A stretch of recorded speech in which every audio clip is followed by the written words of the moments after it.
Hi, this is Michael Shelley, and my favorite things are NRBQ and eating food when I'm driving around or visiting a city, and Ernie Bishmiller's comic strip Nancy. Welcome to the Finding Favorites podcast, where we explore your favorite things without using an algorithm. Here's your host, Leah Jones. Hello and welcome to Finding Favorites.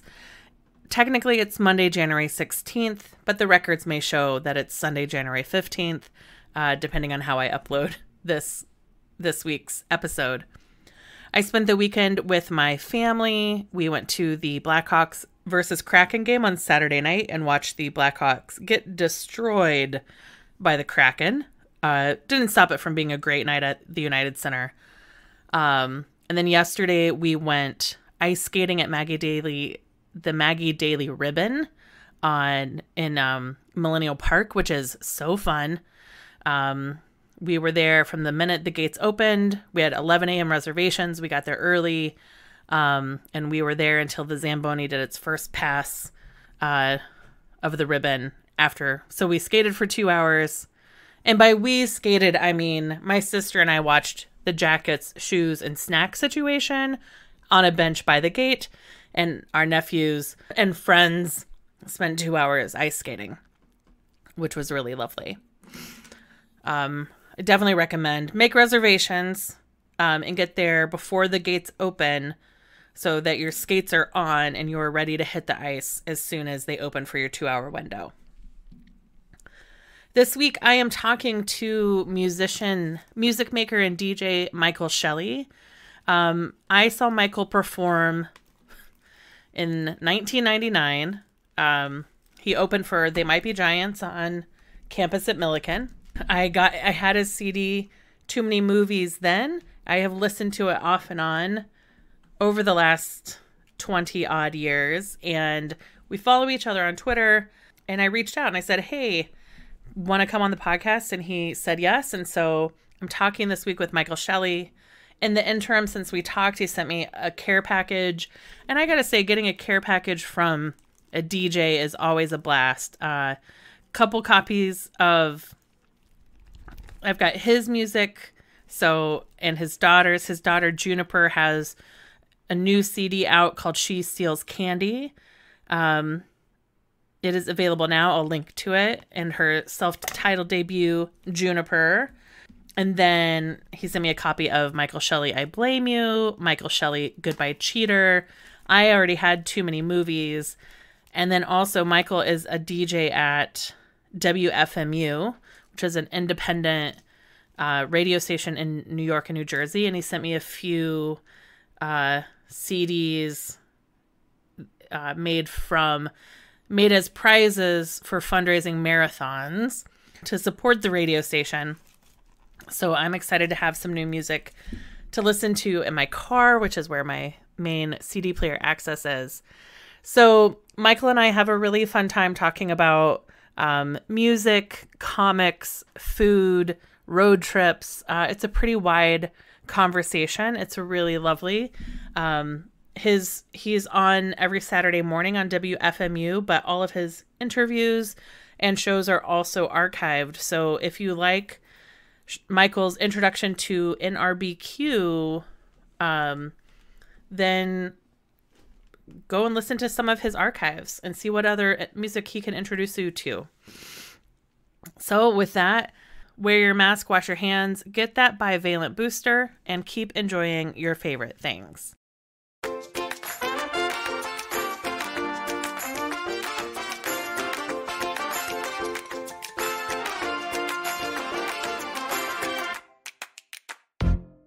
Hello and welcome to Finding Favorites. I'm your host, Leah Jones, and this is the podcast where we learn about people's favorite things and get recommendations without using an algorithm.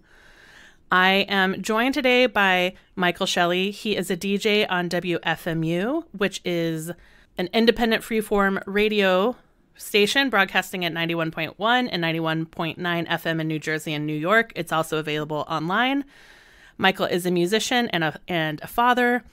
And Michael, how are you doing this evening? I'm doing great. It's fun. Can't wait to do this. I'm excited. So I don't know if you will remember why I originally followed you on Twitter, which is that I saw you open for They Might Be Giants in 1999. Wow, I believe. where? No, it's so funny. I have no memory of where was it? What venue? At Millikan University in Decatur, Illinois. I think I saw you perform in the 90s. I bought your CD and listened to it for the last 25 years. Well, that's fantastic. Thank you so much. Yeah.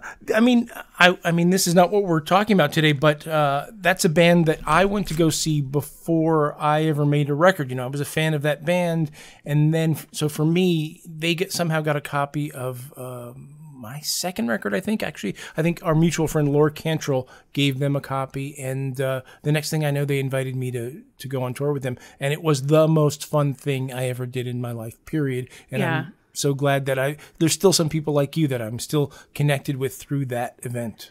Yeah, I was listening to it a few years ago, just because sometimes, so it's the CD Too Many Movies, and just every once in a while I get an earworm, so I need to put it on.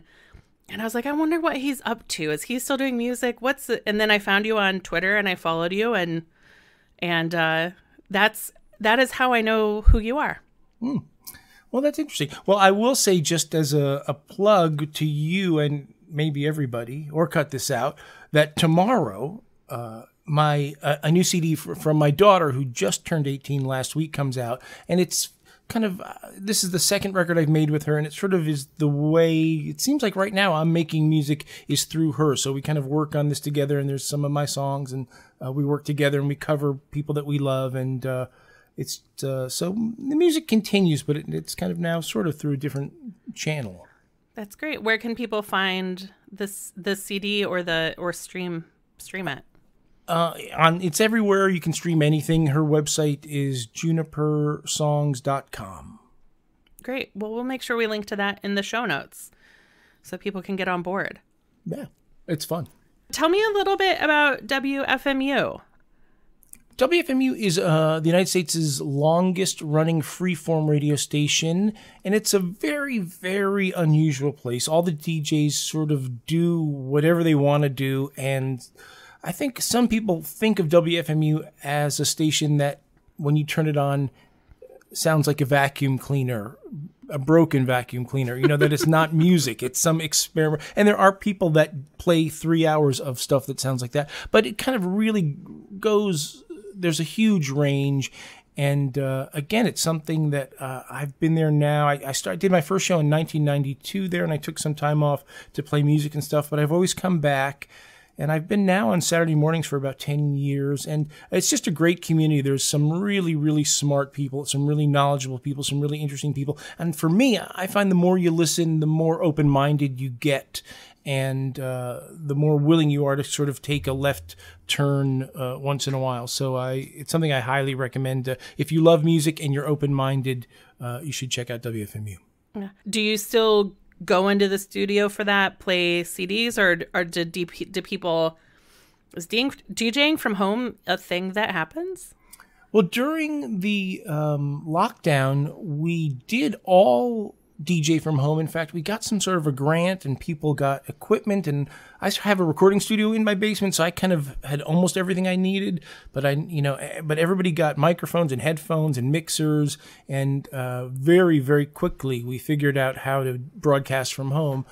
So for, I don't know, I guess about a year, we all broadcasted from home, which was so fun to be in your pajamas, eating a homemade corn muffin and doing your radio show. But yes, I still go in, we're back live in person in Jersey City every Saturday morning. Oh, that's very cool. It sounds to me like college radio in the 90s. Yeah, I mean, there is something similar to that each DJ is playing whatever they want, and the station doesn't give you any directives. And there's a lot of people who've been on the air a very long time, and there's new people coming all the time, and it's very exciting. I mean, it's a really unique situation. Cool. Thanks I listened to one of your end of December broadcasts over the last week. So I had a sense for at least what you were playing that week. but I hadn't listened to other shows yet. Well, because this is a podcast about things people love, my radio show is really about me almost evangelizing about songs, about music, things that I love and that I want to spread that. And it's interesting because my show evolved. It used to be sort of a typical show where I'd play 5 or 6 songs, then I'd back announce them, so forth and so forth. And it kind of, I sort of thought, well, what if you presented sort of non-commercial music, but you did it in a more fun way? And then what people really reacted to was the personal connection I gave to some of the songs. And so that sort of became what the show was about. And it really is about me almost trying to trick you into liking these weird songs. How do you find new to you music? It's interesting. A lot of it comes to you. A lot of people knock on your door when you do a radio show, and then I do stuff like check out Bandcamp, simple like that. And then at WFMU every week, there's what we call the new bin, where there's hundreds of CDs and more LPs lately. And I get there early on Saturday morning and I just listen to a bunch of them. And also listeners will say, you like this, I think you'll like this. It's like that, like you say, it's the actual brain algorithm, the actual person who says, oh, you like this, you should check this out. And that's, there's no better connection than that. Yeah. That's great. That's really, so much in Chicago. We have Chirp. Chirp is a maybe 10 or 15-year-old radio station in Chicago. But other than that, almost all of it is conglomerate owned, nationally programmed. So it's interesting to find where are the pockets of radio that are still really being run by people. And there aren't many. You mentioned back in the 90s and the They Might Be Giants time. That was a time when there was this network of zines and small, every town had their own sort of free newspaper that had the band who was coming through town on the cover. And there were record stores that didn't have a buyer and, buying for the whole chain.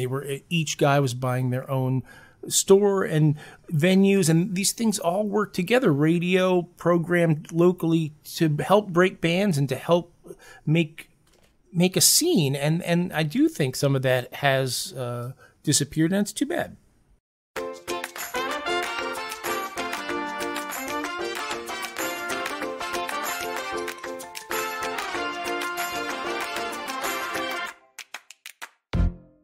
So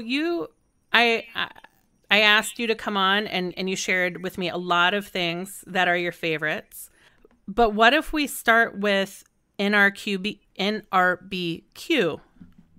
since they are a band? Well, NRBQ is an incredible band. I mean, I often say they're my favorite band who isn't the Beatles or the Beach Boys, because that's sort of a different league. And interestingly, I have seen NRBQ twice open for They Might Be Giants. They are clearly, John and John are clearly huge fans of them. In fact, once in the 90s, They Might Be Giants were sound checking, and they would just say, Michael, pick a song. And I said, oh, do an NRBQ song. And they immediately started doing an NRBQ song. So they're a fantastic band. They've been around since the late 60s. I think their first album is 1968 or 69, and they still exist today. And 2 of the members are guys who live in Chicago, and they are there's only one original member left, but they're still maybe one of the greatest. They are one of the greatest bands in America right now, this minute, and they do something that is so rare, is that they're a great live band. Each guy in the band is an expert. Is not just an expert, but plays their instrument in a really unique way. Mm-hmm. And then there's this chemistry that when they get together, that equals something more than 100%. So they're a great live band. They all write great songs. There's more than one singer, more than one songwriter. And then they also make incredible pop records. So it's just this incredible combination that's very, very rare. And they are very much a free-form band. They will take anything that any musical influence and turn it into this sort of through the NRBQ machine into pop music. There's not too many bands I recommend you go see live, even if you've never heard a note of their music. NRBQ is definitely one. Mm-hmm. Do you remember your first encounter with them? I'd always heard about them. Again, it's funny when you don't hear a band on the radio when you are growing up, and especially in the olden days when there was no internet so there was no way to just hear what you wanted to hear. You either had to be handed a record, and there were definitely records in high school that people handed me, or my brother turned me on to, or people made the connection. But NRBQ was not, I never really heard of them until I was in my 20s, and I was at a used record store, and I remember the first record I bought by them was their Christmas record, which is maybe not the best place to start. And then, I went and saw them once, and they just kind of blew my mind. And then I just started buying, then I just got deeper and deeper into them. And, there's sort of there was a lineup of NRBQ that existed probably from the mid 70s to the early 90s that some people call the classic lineup of NRBQ. But there have been many lineups, and they've really all had their incredibleness about them. Just an amazing band. Mm-hmm. They're often talked about. I'm sorry to keep talking about this. Keep talking. That's the point. Yeah. Okay. They're a band. They're sometimes described as a musician's band, a band's band, because, and it's true, when you go see them, you see a lot of kind of well-known people in bands in the audience, because they're a magical band. And you've seen them twice. Oh, I've seen them 100 times. No, I just saw them with twice. No, I saw them with They Might Be Giants twice. Oh, with They Might Be Giants. Okay. Just to connect all the dots. Yeah, I've seen this band maybe more times than any band I've ever seen, because they're very easy to see, and they're very easy to see, especially in the East Coast of the United States of America. They tour a lot. I mean, maybe not as much as they did it in their heyday, but yes, they're just they're a great band to see. Yeah, I'll drive around to see them. I will see them many nights in a row, and it's a different show every night. They never use a set list. They're different. Huh. Do you have a favorite type of venue? Do you like to see them at are they an outdoor festival band for you? Are they a small intimate venue? Do they have a dance floor going? Is it like let's sit down and appreciate the music? Like, what is your ideal venue? That's a good question. No band is an outdoor festival band for me. I mean, that is to me a nightmare. Put your shirt back on, and I'm not interested. This is like, I agree. I want to go see bands. It's tough because I recognize music is fun and going out is fun, but it also doesn't mean you should talk through the whole performance, or to me, what's acceptable is you can lean over and say they're really good tonight, or what album is this on? But that's about it.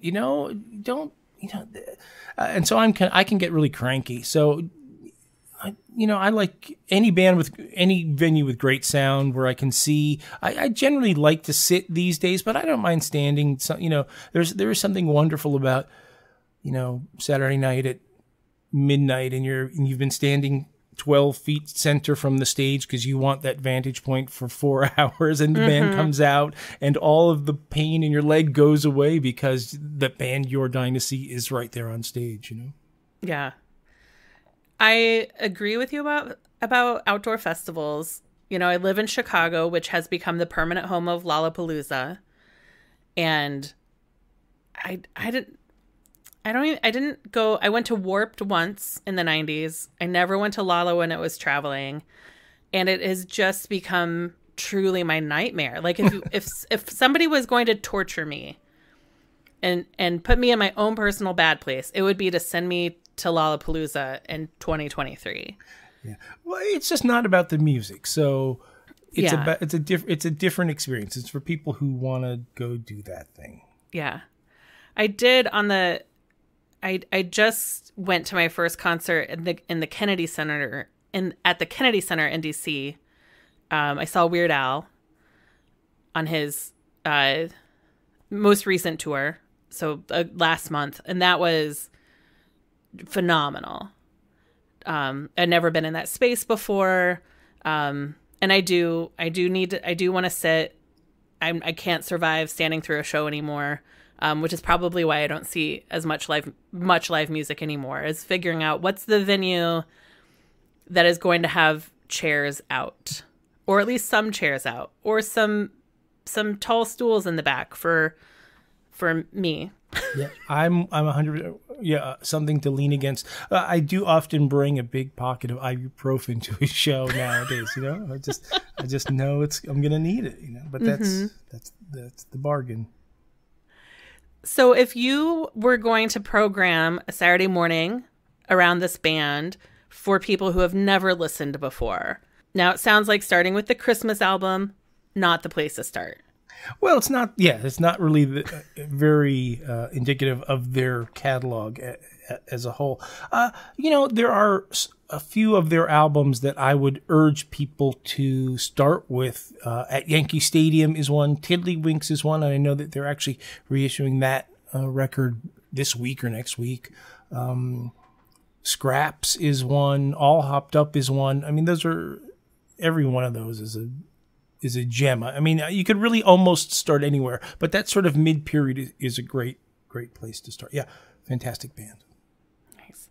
Yeah, they have, I opened up their Wikipedia, and it is a tremendous amount of albums. You know, 20, 25 studio albums, 10 or 15 live albums, compilations, singles. It's a lot. It's a lot. Yeah, it is. Yeah, but trust me, once you get in, you know, don't buy greatest hits because you'll just end up buying all the albums anyway, and it will be redundant. Were you at any of these shows that have gone on to become live albums? Oh, that's interesting. Actually, there is one live album which they recorded at WFMU has a venue on their first floor called Monty Hall because it's on Montgomery Street. And they did end up putting out a live DVD and album of a show they did there. And I was definitely in the audience for that. Nice. When they are performing, do they have opening bands? Have you found other bands through them? It's interesting. That's a very particularly interesting question in relation to NRBQ because most often they don't have opening bands, and more than most bands, when they do have an opening band, it doesn't work. Generally, they'll play a very long set, and they don't really need an opening band, and I think they're best when they don't have an opening band. And for some reason, people who book them just don't seem to really have a great handle on what type of band to put before them, unless it's some sort of known quantity. But yeah, the last time I saw them, they just had the strangest mismatch of opening band. But yeah, no, I've never been turned on to an opening band that I didn't already know. And I'm the type of person who always gets to the venue early, always wants to see the opening band, always wants to get turned on to something new. Yeah. Great. I will give them a listen. I'll try to listen before the episode comes out on Sunday so that I can say something interesting or smart about them. If you like They Might Be Giants, you should like them. You know, they are the broadest definition of pop music. You know, there's a little of everything in there, and it's very original. It's very hard to describe. Yeah. But yeah, I think you'll like them. If you like me, if you like my records, I steal from NRBQ, so perfect, you know. Outstanding. So other items on the list, you've got Nick Lowe, Eating Food While Traveling, the comic strip Nancy, the Our Gang comedies, Talking to Strangers. Which of those, or is there something else that now that we've been talking about NRBQ that you think is an interesting next place to head? Well, I would guess not Nick Lowe, just because that's another musician. So you just hear me talking about how great I think Nick Lowe Another is, musician is. that I've seen a million times, and who I've stolen from. Yeah, yeah. So I don't know. It's sort of up to you, I guess. And if it sucks, we can just move on to the next down the list or whatever.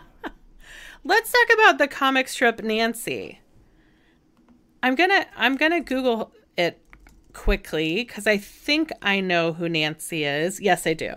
Well, sometimes people think that, there's a joke that Nancy looks like it was drawn with a rubber stamp because, she just always looks so iconic. She's, Nancy was originally drawn by this guy named Ernie Bush Miller, and Nancy still exists now. And to my point of view, it's horrible.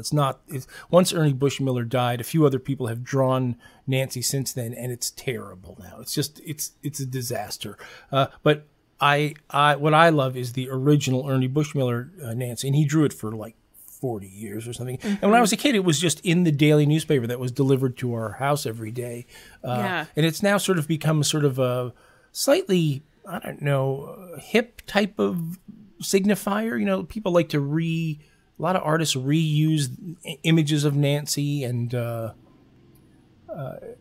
some people I think like Nancy for the wrong reasons, but the reason I love Nancy is because I think it's genius. It's just funny and visually beautiful, and I really think Ernie Bush Miller was a straight up genius. Yeah. So Nancy wasn't in our comic pages growing up. So I don't, it's funny, like I read the name, I had an image in my head, I Googled her, knew right away that was it.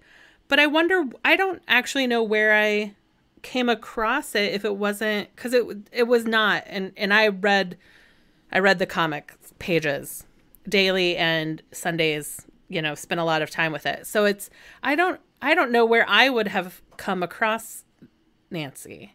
It's interesting. Some things are bigger than there's songs that I know I've never listened to, but somehow I know, they just seep into the cracks of yourself.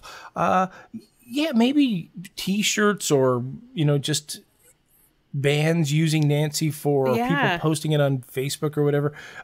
There is a sort of a second life to Nancy and stuff, and all the stuff, not all the stuff, but many of the Prime stuff. Fantagraphics reissued 3 books that are just all, the daily strips for like 15 years in a row. And I remember seeing my daughter at age 8 or 9, reading one of those books and laughing out loud and, being hooked on it. And it's just, they're great stuff. And luckily a lot of it has been reissued. You can check out that old stuff if you're want to search for it.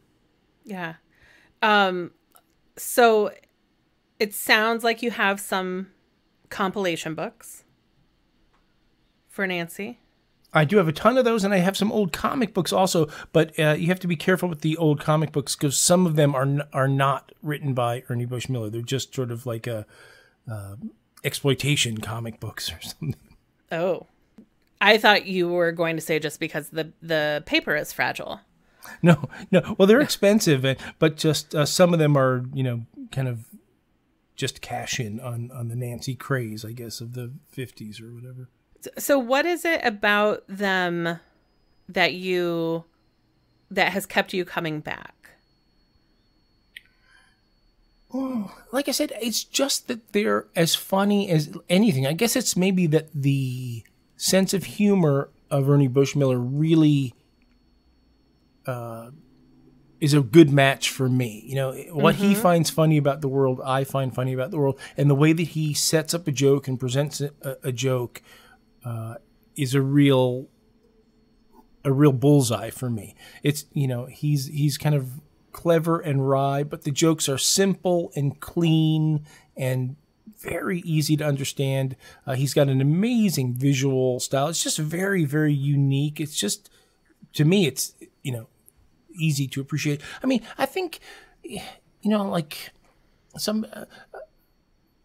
There are times when you find something in your life that speaks to you, that speaks to the way you see the world, and there's other times when there's hugely popular things that you just don't get at all. And for me, that often comes down to I just don't get the way it's presented. It just doesn't seem real to me, and so I can't connect to it, and so I really value something that, when I just feel a connection to the point of view of something.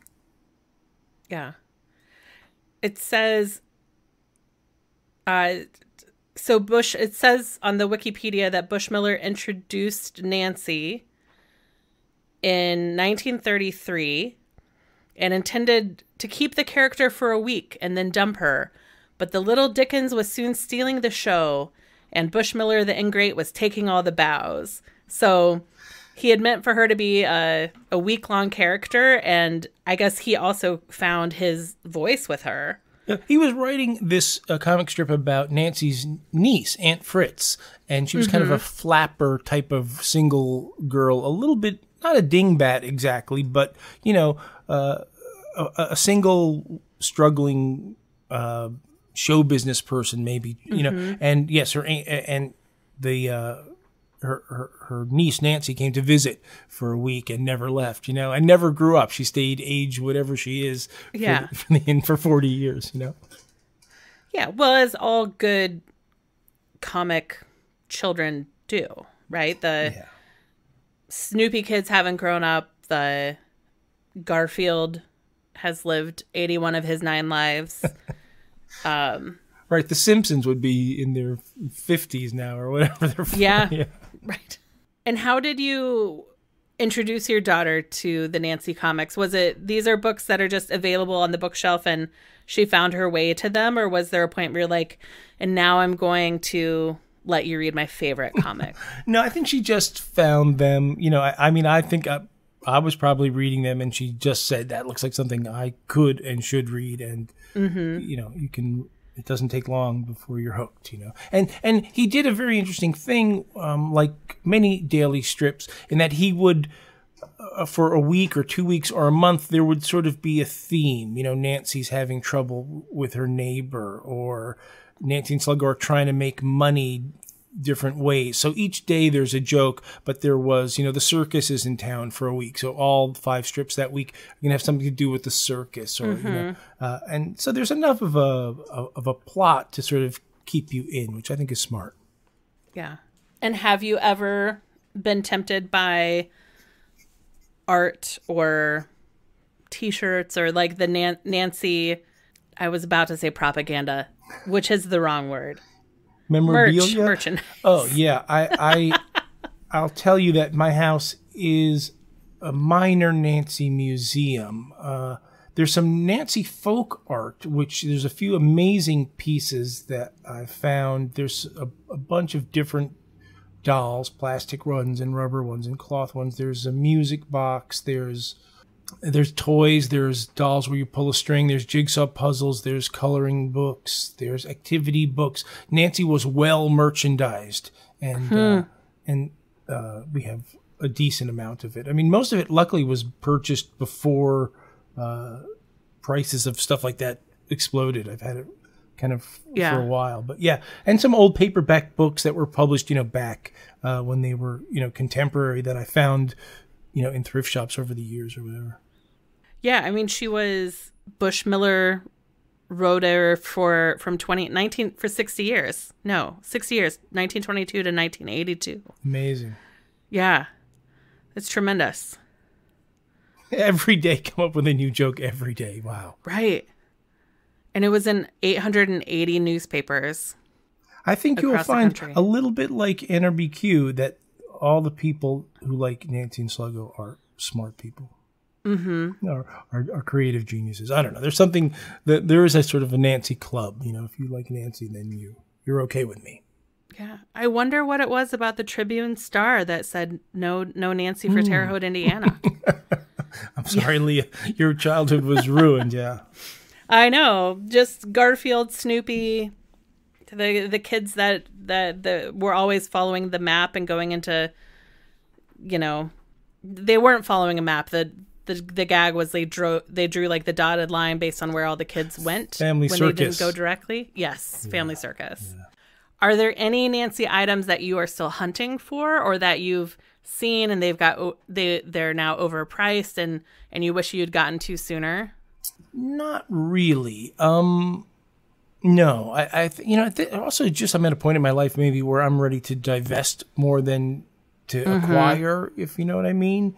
Yeah. But no, I'm also sort of like I have a fairly large record collection, but they almost were all purchased for $1 or $2 or $3. I don't have a collection of very expensive records.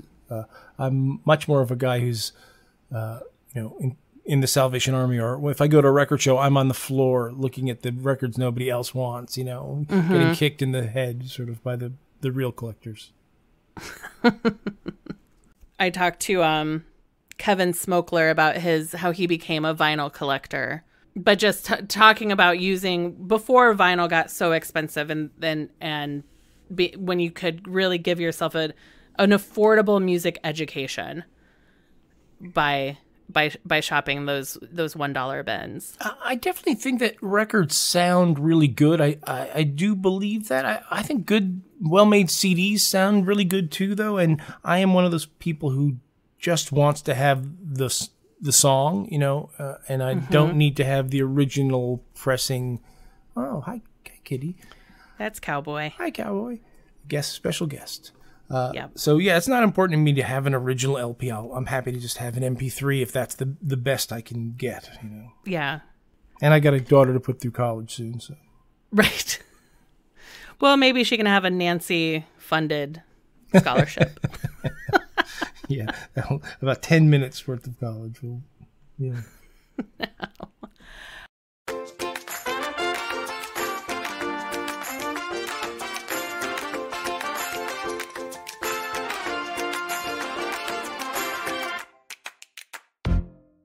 Let's talk about eating while you're on the road.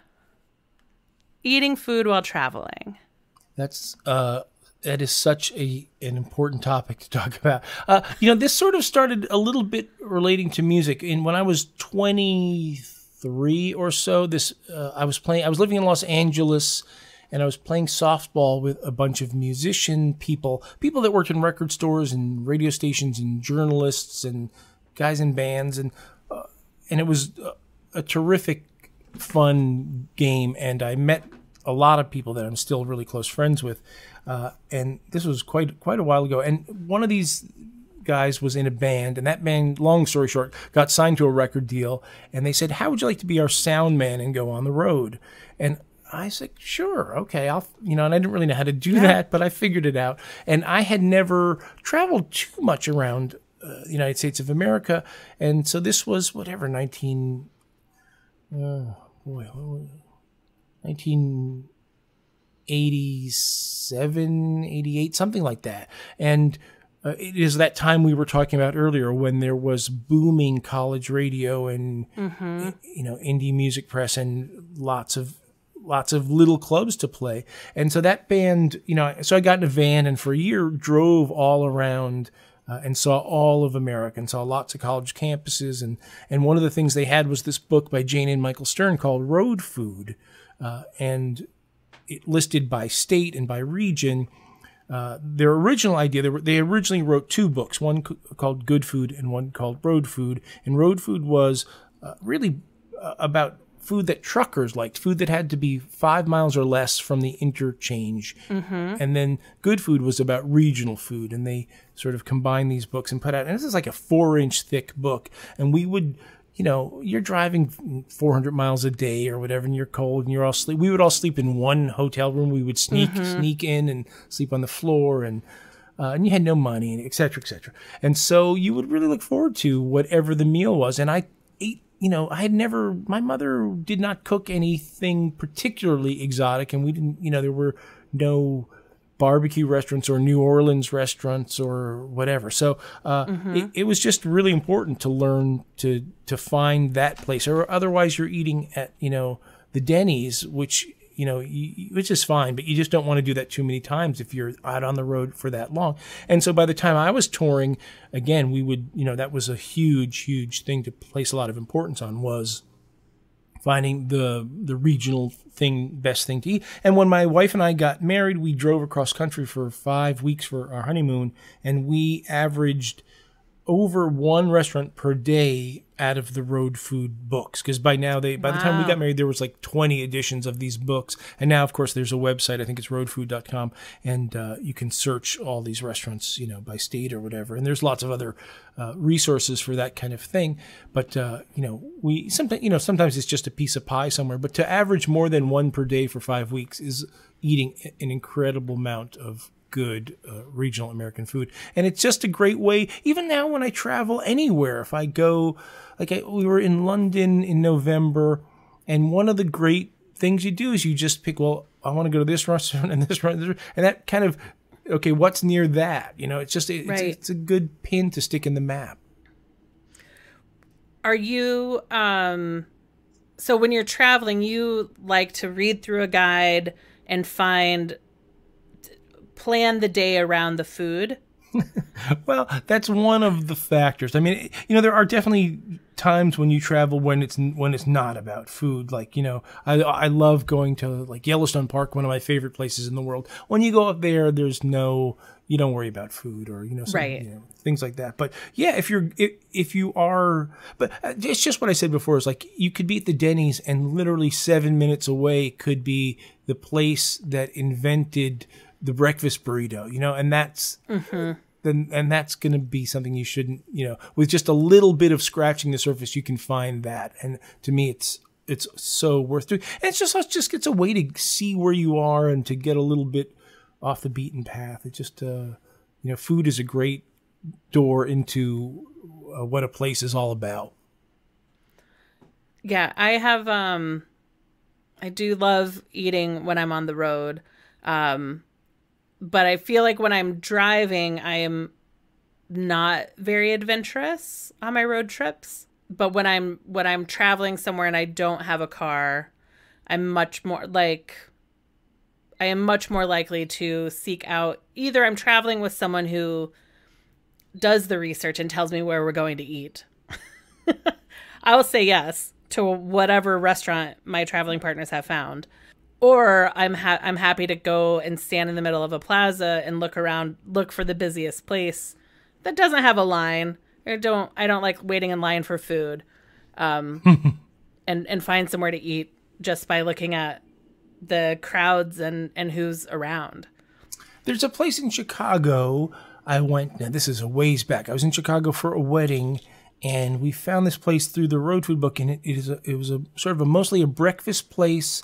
And the owner came out and gave small boxes of Milk Duds to only the females who were waiting online. And they Milk Duds and donut holes. Yes, exactly right. And it was fabulous. Maybe Ed somebody, or I can't. It is. It's on Jackson. It's still right there by Union Station. Yes. Yeah. It's one of the very first places. Very first restaurants I went to when I moved to Chicago in 2002. What is it called? It's not the White Palace Grill. I thought it was guy's name. And they had all these. They had the water kind of going in and out of various fish. Lou tanks. Mitchell's. Lou Mitchell's. There you go. Lou Mitchell's. Yeah. Lou Mitchell's. What a great. That's a perfect example of there's only one Lou Mitchell's, and if in Chicago, go eat there. Yeah, it's outstanding. One of the things we lost during COVID in Chicago, we lost almost anything 24 hours. Almost everything that used to be 24 hours has closed, which meant we lost. There aren't many 24-hour diners left. But Chicago used to be a great city for 24-hour Greek diners, where just any time of day, go and get a skillet, get pancakes. But Lou Mitchell's is an iconic breakfast joint in Chicago. And the 24-hour thing just hasn't come back. It just hasn't. We had curfews for a while in Chicago. Because that was how our mayor was dealing with the Black Lives Matters protests, which were the same summer as the COVID lockdown. then they tried to tighten up on the liquor laws, and places just didn't recover. And like, we don't have 24-hour grocery stores anymore. We don't have, it's really strange. The whole, Chicago had a really rich, there are 5 a.m. bars in Chicago, which I don't go to anymore because I'm not in that era of my life. But you need 24-hour service when you have a more blue-collar city, when people are working factory jobs and people are working swing shifts. People need to be able to go grocery shopping at the end of their work day, which might be at 3 a.m, or have a beer after their shift. And I don't know if it's part of the gentrification of Chicago, I don't know. I'm sure there's a book or 5 to be written about the changes in Chicago over the last 10 years. Yeah, I hope stuff like that comes back. Yeah, I do too. I miss it being an option. Yeah. It felt good, even if I wasn't going to, in my 20s, I was managing an ice cream parlor. So we would close at like 11, get out of there at midnight. And one of the guys that I worked with and I were both doing a lot of writing at the time. Now he has since like gone on and sold a number of scripts and is making movies and comic books, and he's really kept the writing going. But we would close the ice cream parlor, walk a quarter of a mile. We had 3 24-hour diners to pick from, half a mile in any direction. And so we would then go and take our notebooks and sit, from midnight till 2 a.m, drinking coffee, writing in our notebooks, plotting our future takeover of Hollywood. And then sometimes I would go to a Kinko's, because I didn't have a computer or a printer at home, to type whatever I had written and print it out so then I could do something with it. And that whole ecosystem is gone now. Yeah, that's interesting. Yeah. I definitely think for me, going to those kind of places, definitely after a concert, everybody just go and, some people just drink coffee or get a cheesecake, or some people are hungry and you're just sitting around a big table talking about the music, and just part of the experience was ending, in a diner. Yeah. What are some of the meals that really stand out for you from different road trips and from different, from London or? Well, one of the things that really stands out is the first time I went to New Orleans, which is when I was 23 and when working with this band, and I just never tasted anything remotely like the food I had on that trip. And I wasn't a squeamish eater or anything, but like I remember going to this restaurant and we had red beans and rice, and there was just something, it was very smoky and very, it just was seasoned in a way I was completely unused to. And, it blew my mind a little bit. I mean, that one particular meal I can absolutely remember. And the first time I ate at Galatoire's in New Orleans was the second thing that just blew my mind. It was... it's funny, as a wedding present, someone gave my wife and I a dinner there, and so we went, and I'd left we'd left our house at like 5 a.m. for our honeymoon, and I forgot to bring the bag with my quote fancy clothes, so I was wearing like Converse and a jacket that we borrowed from the restaurant, which I left a note in saying, hey, I had a great meal wearing this jacket. Hope your meal is as good as mine. And, and we kind of let the waitress talk us into what to get and walk us through it. And that meal is unforgettable. That's one of the best meals I ever had by far. But, sometimes just like, and Mexican food in the Southwest, I'd never really had food like that. And, chili sauces and stuff like that, mind-blowing. Giant burrito in San Francisco, one of the best things I ever ate. A carnitas burrito at El Armando's in near San Diego. I remember like it was yesterday. I want to cradle it like a baby. So there's, millions of great meals. Yeah. Where did you grow up? I was born in New York City and moved to the suburbs to Larchmont, New York, right before second grade. And so went through the rest of school there. Okay. Like I said, I grew up in Indiana behind a strip of Wabash Avenue in Terre Haute. The strip that I lived behind had every fast food restaurant, every chain available. So just probably grew up with a pretty Midwestern palate. And then I can remember the first time I had sushi in San Francisco, which was a stretch.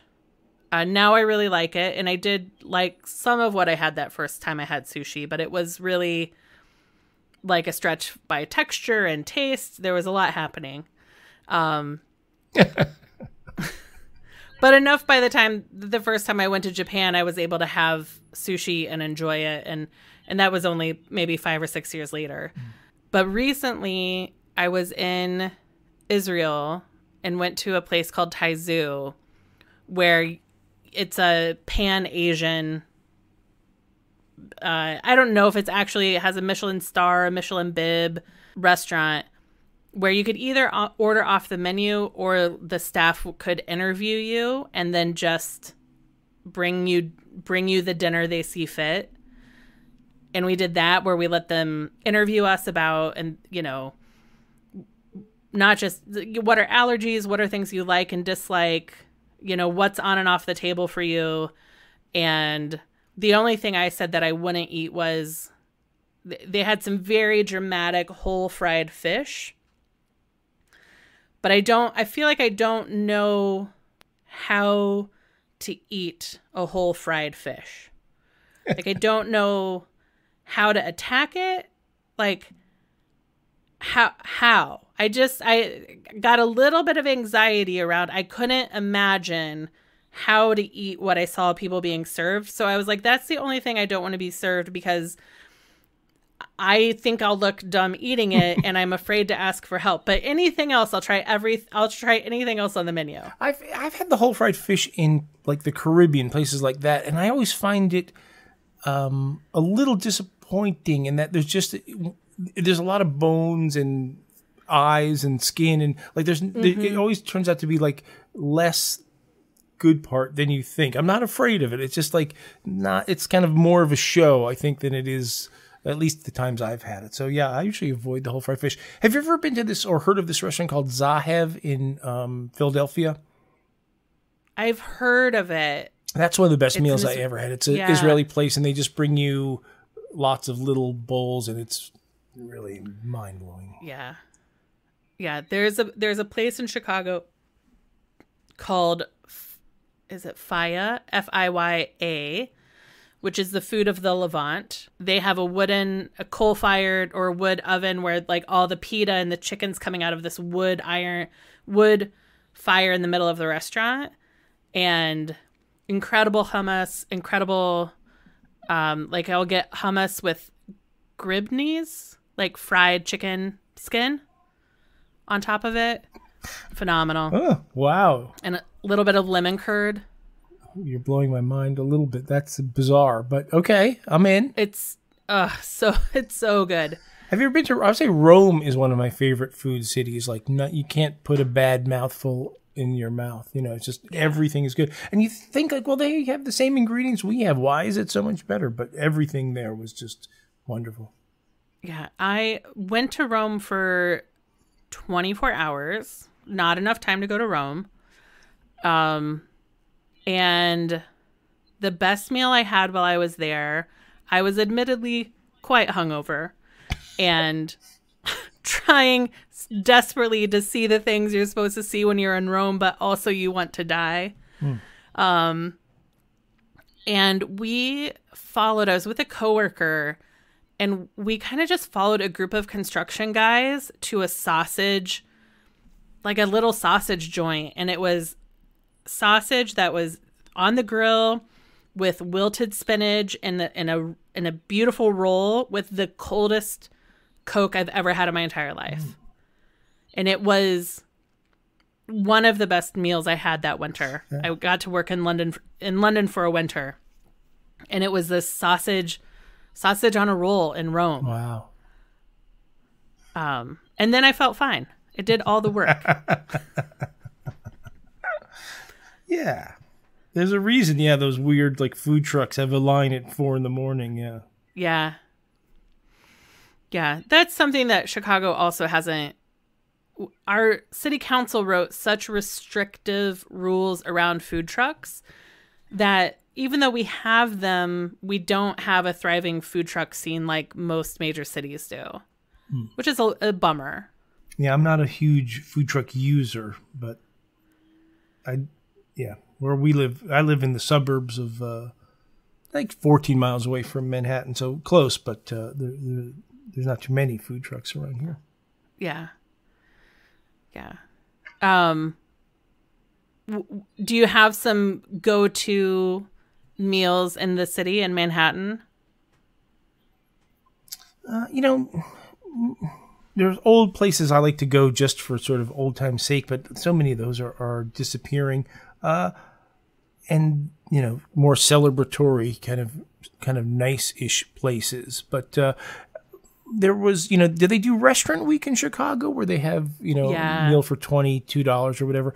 In the summers, my daughter and I would always go do that and eat in some, ridiculously expensive place.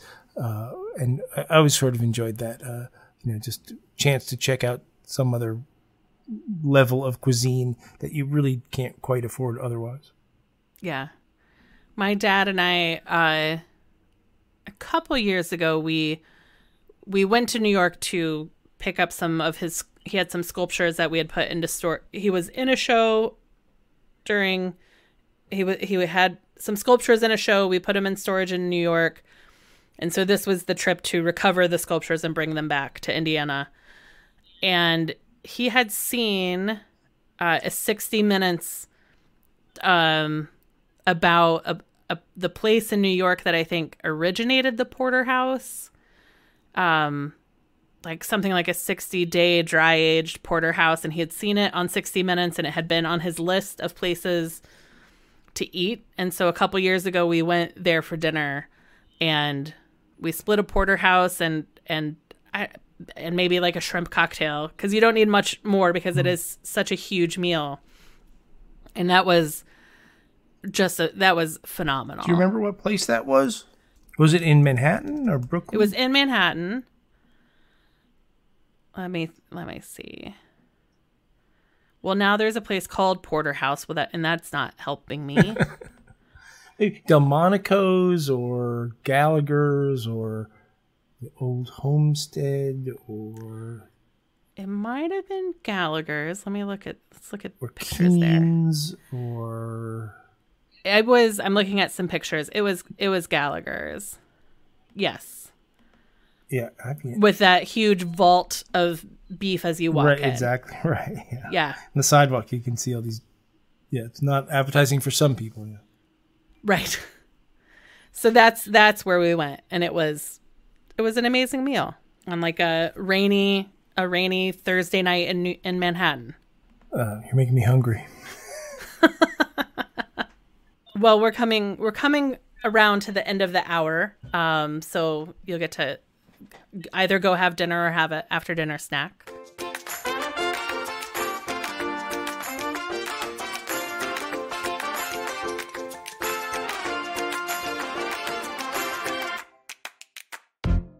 I don't know. Is there anything else about eating while you're on the road to mention before we wrap up?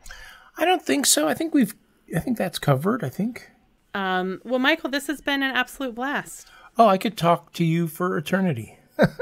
Especially because I'm talking about stuff I love. So it's pretty easy to just go on and on and on and on. Yeah.